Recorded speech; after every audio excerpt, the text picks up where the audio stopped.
తల్లికి వందనం. తల్లి కళ్ళల్లో ఆనందం చూడాలనేది కూటమి ప్రభుత్వ లక్ష్యం. ఆ ఆనందం కోసం ఎన్ని ఇబ్బందులున్నా, ఎన్ని కష్టాలున్నా గౌరవ ముఖ్యమంత్రి వర్యులు నారా చంద్రబాబు నాయుడు గారు, అలాగే యువ నాయకుడు నారా లోకేష్ గారు ఒక హెచ్ఆర్డి మినిస్టర్గా ఒక విప్లవాత్మకమైనటువంటి మార్పులు ఎడ్యుకేషన్ సిస్టంలో తీసుకొస్తూ మరి ఈరోజు ఇచ్చిన మాటకి కట్టుబడి స్కూళ్ళు తెరిచే నాటికి ఎంతమంది పిల్లలు ఉంటే అంతమందికి తల్లికి వందనం కింద 15,000 రూపాయలు ఇస్తానని చెప్పి స్కూల్లో మౌలిక వసతుల కోసం 2,000 తీసి 13,000 రూపాయల చొప్పున ఎంతమంది పిల్లలు ఉంటే అంతమంది పిల్లల ఖాతాల్లోకి, తల్లుల ఖాతాల్లోకి డబ్బులు జమ చేసినందుకు ముందుగా గౌరవ ముఖ్యమంత్రి వర్యులు నారా చంద్రబాబు నాయుడు గారికి, అలాగే ఉప ముఖ్యమంత్రి వర్యులు పవన్ కళ్యాణ్ గారికి, అలాగే ఈ కార్యక్రమాన్ని అంతా కూడా అనుసంధానం చేసి నడిపించినటువంటి యువ నాయకుడు నారా లోకేష్ గారికి ప్రత్యేకంగా ధన్యవాదాలు తెలియజేస్తా ఉన్నాము. ఎందుకంటే గతంలో జగన్మోహన్ రెడ్డి మాయమాటలు చెప్పాడు. అన్ని మాయమాటలు చెప్పి ఎంతమంది పిల్లలుంటే అంతమందికి ఇస్తానని చెప్పి ఆ రోజు ఎన్నికల్లో ఓట్లు వేయించుకుని 2019లో గెలిచిన తర్వాత అన్నీ వంకలు పెట్టి కట్ చేసి ఒకరికే ఇస్తానని చెప్పి, అది కూడా ప్రభుత్వ పాఠశాలని చెప్పి ఆ రోజున కొన్ని మాయమాటలు చేసి కట్ చేయాలని ప్రయత్నం చేస్తే ఆ రోజు పోరాటం చేశాం. కానీ ఆ రోజు 42 లక్షల మందికి ఇచ్చారు. కానీ ఈరోజు 67 లక్షల దగ్గర 30,000 మందికి ఇవాళ తల్లికి వందనం ఆ తల్లుల ఖాతాలో పడి అంటే అది ఒక చిత్తశుద్ధి ఉన్నటువంటి ప్రభుత్వానికి ఒక నిదర్శనం అని చెప్పి తెలియజేస్తూ ఉన్నాం. ఇవాళ స్కూళ్ళన్నీ కూడా ఒక మోడల్ స్కూల్స్గా తయారు చేయటం, ఎడ్యుకేషన్ సిస్టంలో కూడా విద్యా విధానాల్లో కూడా చాలా మార్పులు తీసుకొచ్చి టీచర్స్ని ఎంతమంది విద్యార్థులకు ఎంతమంది టీచర్స్ ఉండాలి, ఏ రకమైనటువంటి సిలబస్ ఉండాలి. మొన్న 10th క్లాస్ రిజల్ట్ చూసాం. నిజంగా చాలా చాలా ఆశ్చర్యంగా ఉంది. ప్రభుత్వ స్కూల్స్లో కూడా పెద్ద ఎత్తు ఉత్తీర్ణత శాతం 500 మార్కులు పైన వచ్చిన వాళ్ళు, ఇవన్నీ కూడా చూస్తూ ఉంటే రాష్ట్రాన్ని ఒక నాలెడ్జ్ హబ్గా ముఖ్యమంత్రి గారు చేయాలనే ఆలోచనకి ఏదైతే ఉందో ఆ రకంగా మన యువతని ముందుకు తీసుకెళ్తున్నటువంటి విధానానికి మరొకసారి లోకేష్ గారికి అభినందనలు తెలియజేస్తూ ఉన్నాను. మనం చూసాం గతంలో, ఇవాళ ఈ రకంగా చేసిన దాంట్లో దాదాపు 30 లక్షల మంది పిల్లలు బడుగు బలహీన వర్గాలకు చెందినటువంటి బీసీ సోదరులు ఉన్నారు, వాళ్ళ పిల్లలు ఉన్నారు. అలాగే దాదాపు 11,50,000 ఎస్సీ సోదరులు ఉన్నారు, వాళ్ళ పిల్లలు ఉన్నారు. 4,5 లక్షల మంది ఎస్టీ సామాజిక వర్గానికి చెందినటువంటి పిల్లలు ఉన్నారు. అలాగే ఈబీసీ ఎకనామికల్లీ బ్యాక్వర్డ్ ఎవరైతే ఉన్నారో వాళ్ళు దాదాపు 8.5 లక్షల మంది ఉన్నారు. అంటే ఇవాళ ప్రభుత్వం ఎంత పారదర్శకంగా, ఎంత చిత్తశుద్ధితో ఎంతమంది పిల్లలు ఉన్నా అంతమందికి ఇవ్వాలని చెప్పి ఇవాళ 6 పిల్లలు ఉన్నటువంటి 4 కంటే పైన ఉన్నటువంటి పిల్లలు ఉన్నవాళ్ళు 25,000 మంది ఉన్నారు. ఉదయం కూడా నేను చూశాను 12 మంది పిల్లలు, 12 మంది పిల్లలు ఉంటే 12 మంది పిల్లలకి ఇవాళ డబ్బులు ఇచ్చినటువంటి ఘనత నారా చంద్రబాబు నాయుడు గారు.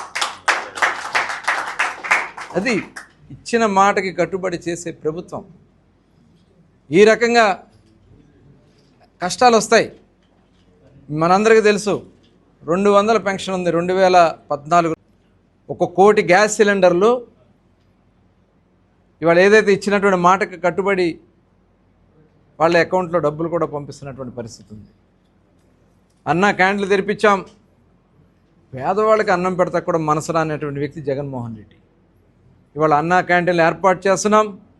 అన్నా క్యాంటీన్ల ద్వారా వాళ్ళకి ఉదయం బ్రేక్ఫాస్ట్ నుంచి మధ్యాహ్నం లంచ్, సాయంత్రం డిన్నర్ 3 కూడా అందిస్తున్నటువంటి ప్రభుత్వం. ఇవాళ త్వరలోనే ఏదైతే అన్నదాత రైతు సోదరులకు ఇవ్వాల్సినటువంటి కార్యక్రమానికి కూడా ఈరోజు అన్నదాత సుఖీభావ కింద త్వరలోనే కేంద్ర ప్రభుత్వం ఇచ్చినవన్నీ అవి కూడా ఇవ్వడానికి ఇవాళ సిద్ధంగా ఉంది ప్రభుత్వం. ఇవాళ ఇచ్చినవన్నీ కూడా ఇప్పుడు ఆర్టీసీ చైర్మన్ గారు చెప్పారు, ఆర్టీసీ ఉచిత ప్రయాణానికి కూడా ఇవాళ కార్యాచరణ తయారు చేస్తా ఉన్నాం. ఇచ్చినటువంటి సూపర్ 6లో ప్రతి కార్యక్రమాన్ని చేసుకుంటూ ముందుకెళ్తా ఉన్నాం. ఇవాళ అతి ప్రతిష్టాత్మకంగా పిల్లలని అందరినీ కూడా చదివించుకోవాలి. గతంలో చూసాం జగన్మోహన్ రెడ్డి టైంలో ఒక పిల్లల్ని తీసుకెళ్ళేమో కాన్వెంట్లో చేర్పించారు, అదే కుటుంబంలోని మిగతా పిల్లలనేమో ఊర్లో ఉన్నటువంటి చిన్న స్కూల్స్లో చేర్పించారు. ఎందుకంటే డబ్బులు లేక. అది ఆలోచించే గౌరవ ముఖ్యమంత్రి గారు ప్రతి ఒక్కరికి ఇవ్వాలని చెప్పి ఇవాళ 15,000 రూపాయలు ఇచ్చే దాంట్లో భాగంగా ఆల్రెడీ ఆ అకౌంట్లోకి డబ్బులు పంపిస్తున్నటువంటి విధానం. ఇవన్నీ చూడలేక మళ్ళీ ఏదో ఒకటి సృష్టించాలని, గొడవలు సృష్టించాలని, మళ్ళీ కులాల్ని మతాల్ని రెచ్చగొట్టాలని ఈ రకమైనటువంటి దుర్మార్గ ఆలోచన చేసే వ్యక్తి జగన్మోహన్ రెడ్డి. వాళ్ళ నాయకులు ఇవాళ నిత్యం చేసిన తప్పిదాలన్నీ పాపాలన్నీ ఇవాళ బయటకు వస్తామంటే ఆ పాపాలని ఏదో రెడ్ బుక్లో కావాలని మా పేర్లు రాసి అరెస్టులు చేస్తానని చెప్పి, నిజంగా వారు చేసిన పాపాలు ఉన్నాయి, అవన్నీ వాస్తవాలు కాదా? ఇవాళ జగన్మోహన్ రెడ్డి చేసినటువంటి కుట్రలు, లిక్కర్ స్కామ్ ఇవాళ ప్రపంచంలో ఎక్కడా జరగనంత అతి పెద్ద స్కామ్. గతంలో మనం విన్నాం బోఫోర్స్ కుంభకోణం, ఇవన్నీ కూడా అవన్నీ 100 కోట్లు. ఇవాళ వేల కోట్ల రూపాయల కుంభకోణాలు జగన్మోహన్ రెడ్డి ఆధ్వర్యంలో జరిగినాయి. భూముల ఆక్రమణలు ఇవన్నీ కూడా బయటకు వస్తున్నాయి. ఇవన్నీ కూడా బయటకు వచ్చినప్పుడు విచారణ చేయకూడదా? వీటి మీద విచారణ చేస్తే విచారణ అధికారుల్ని బెదిరిస్తారు, పోలీసుల్ని బెదిరిస్తారు. ఇవన్నీ కూడా ఒక ఆడబిడ్డలను పట్టుకుని అతి దారుణంగా ఒక మాట్లాడుతూ కూడా బాధ కలుగుతుంది. అలాంటి మాటలు మాట్లాడుతూ ఉన్నారంటే ఎంత నీచానికైనా దిగే ఈ నాయకుల్ని, వాళ్ళ నాయకులు కాదు రాబందులు, ఆ రాబందుల్ని మటుకి మనం ఎట్టి పరిస్థితుల్లో ఈ రాష్ట్రంలో దరి చేరకుండా చేయాల్సినటువంటి బాధ్యత ప్రతి ఒక్కరు తీసుకోవాలి. తరిమి కొడదాం. ఈ రాష్ట్రం నుంచి ఆల్రెడీ ప్రజలు కొట్టేసరి ఇంకా సిగ్గు లేకుండా వస్తున్నారు. దయచేసి మీరందరూ కూడా మనందరం కూడా ఆలోచన చేయాలి. ఎవరు మన కోసం పనిచేస్తూ ఉన్నారు, ఎవరు ఈ రాష్ట్ర సౌభాగ్యం కోసం పనిచేస్తున్నారు అనేది ప్రతి ఒక్కరు కూడా ఆలోచించాలని చెప్పి మరొకసారి మీ అందరూ కూడా తెలియజేసుకుంటూ మరొకసారి చంద్రబాబు నాయుడు గారికి, నారా లోకేష్ గారికి, పవన్ కళ్యాణ్ గారికి ప్రత్యేకంగా ధన్యవాదాలు తెలియజేస్తాం. హిట్ టీవీ యాప్, ఇందులో short news, live news, entertainment shows, movies, digital magazines తో పాటు మీ జిల్లా వార్తలను కూడా ఫ్రీగా చూడొచ్చు. ఇంకెందుకు ఆలస్యం, వెంటనే హిట్ టీవీ యాప్ ని డౌన్లోడ్ చేసుకుని ఫ్రీగా ఎంటర్టైన్మెంట్ పొందండి. Hit TV app. Hit TV app. Please download hit TV app. Hit TV app ని ఫ్రీగా డౌన్లోడ్ చేసుకొని ఎంజాయ్ చేయండి. మీకు నచ్చిన ఎంటర్టైన్మెంట్ కోసం హిట్ టీవీ యాప్ ని ఫ్రీగా డౌన్లోడ్ చేసుకొని ఎంజాయ్ చేయండి. హిట్ టీవీ యాప్ ని డౌన్లోడ్ చేసుకుని ఆస్వాదించండి, ఆశీర్వదించండి. ఇంతమంది సెలబ్రిటీలు హిట్ టీవీ యాప్ ని డౌన్లోడ్ చేసుకోండి అని చెప్తున్నారంటే ఎంత మంచి యాప్ ఆలోచించండి. అమెరికాలో చదవాలనుకునే వాళ్ళకి విశ్వసనీయమైన పేరు మన శౌర్య కన్సల్టెన్సీ. UK లో 1 year masters, UK లో 1 year masters, 2 years work permit up to 5 years visa. Contact Saurya Consultancy. Contact 89851 89851.